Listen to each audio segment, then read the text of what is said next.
Bonjour et bienvenue dans une nouvelle vidéo sur l'actualité de la semaine. Dans cette vidéo, nous parlerons principalement de l'actualité du rap québécois, mais si la scène est calme, nous pourrons aussi aborder la scène musicale québécoise en général. Et si elle est encore plus calme, les artistes internationaux. Sans plus tarder, voici la toute dernière actualité.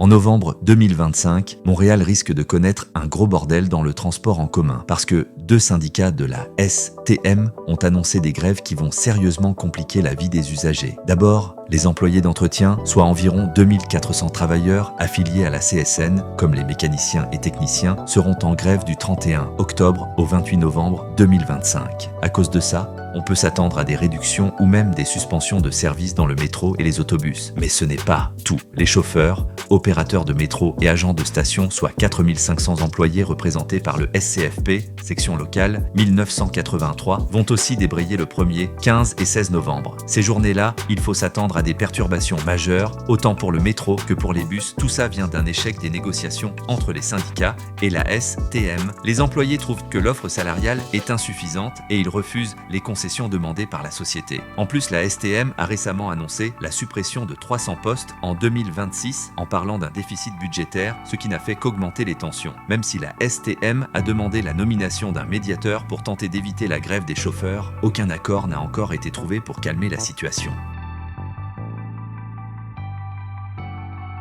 Le rappeur anglais Ian vient tout juste de sortir son nouvel album intitulé 2005, un nom qui semble faire référence à son année de naissance, le 29 mai 2005. Sorti en octobre 2025, le projet a reçu un accueil plutôt mitigé. Plusieurs critiques trouvent que l'album manque de contenu et de thèmes originaux. Certains morceaux sont jugés un peu trop simples, et le style inspiré des années 2005 n'a pas plu à tout le monde. D'après eux, l'album aurait pu être plus travaillé, avec plus de profondeur. Mais malgré ces critiques, plusieurs fans, beaucoup accrochés à certaines chansons qu'ils trouvent entraînantes et accrocheuses. Au final, 2005 est un projet qui divise pas mal le public. Une partie trouve que c'est un très bon projet, tandis que l'autre pense que Yann aurait pu faire mieux.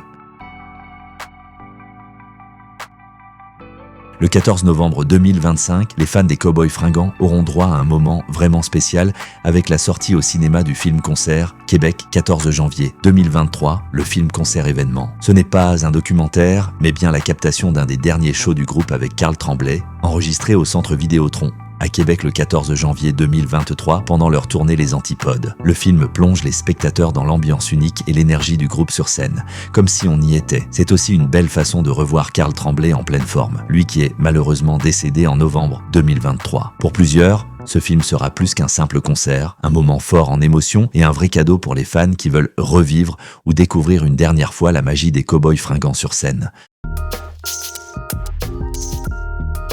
TJ DTS a annoncé son prochain album, Rose Noire, prévu pour le 7 novembre. Sur ses réseaux, il a partagé le lien pour la précommande et la préécoute du projet. On pourra y retrouver Lebzey Kay, Rash, Jibo et JMB Drippy en featuring. Moi, ça promet un gros projet avec plusieurs styles différents.